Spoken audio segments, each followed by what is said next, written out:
آپ کا میٹھا بول بولنا، آپ کا محبت بھرا بول بولنا، آپ کا خطا سے درگزر کرنا، پکڑ تکڑ طنز تانے، پوری زندگی برباد ہو جاتی۔ ساری زندگی میرے نبی نے کسی کو تانا نہیں دیا، ساری زندگی طنز نہیں کیا، یہ دلوں کو چیر دینے والی چیز۔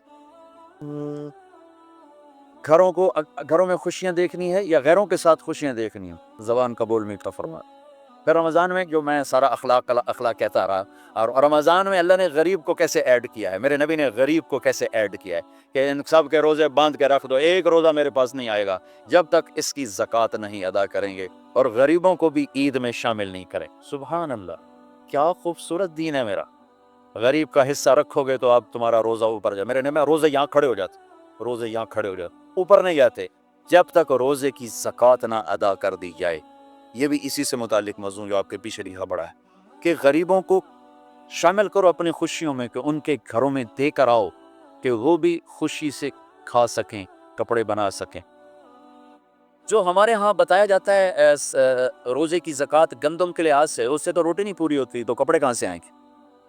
کہ ہم پوری سیرت کو نہیں جانتے۔ میں آپ کو اپنے نبی کی زکوٰۃ بتاتا ہوں کہ ہمارے نبی کس چیز کی زکوٰۃ ہے۔ میرے نبی کشمش دیا کرتے تھے، کشمش۔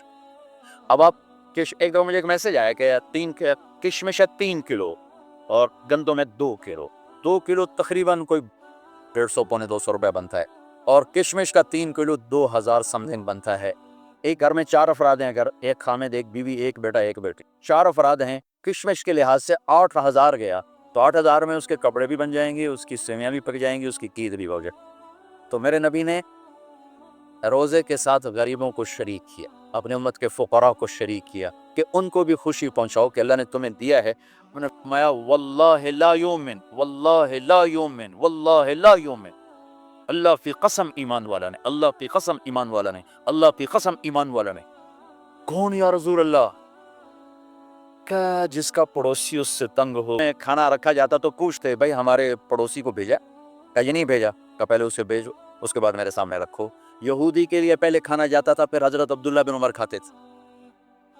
تو عید کی خوشیوں میں شامل کیا غریبوں کو، کہ جو مالدار لوگ ہیں وہ اپنے روزے کی زکوٰۃ ادا کریں۔ کشمش کے لحاظ سے آپ ادا کریں، ویسے تو آپ گندم کے لحاظ سے بھی ادا کریں گے تو آپ کا واجب ادا ہو گیا، لیکن کسی غریب کا بھلا کرنا چاہتے ہیں اور لوٹ کے بھلا آپ کے پاس آئے کہ آپ کا خزانہ اللہ کے پاس جمع ہو جائے۔ امام زین العابدین کی خدمت میں جب کوئی سائل آتا تو آپ کہتے واہ واہ اللہ تعالیٰ شکر ہے تو نے میرے پاس سواری بھیج دی جو میرا سامان اٹھا کے میرے آخرت کے گھر میں پہنچا دے گی۔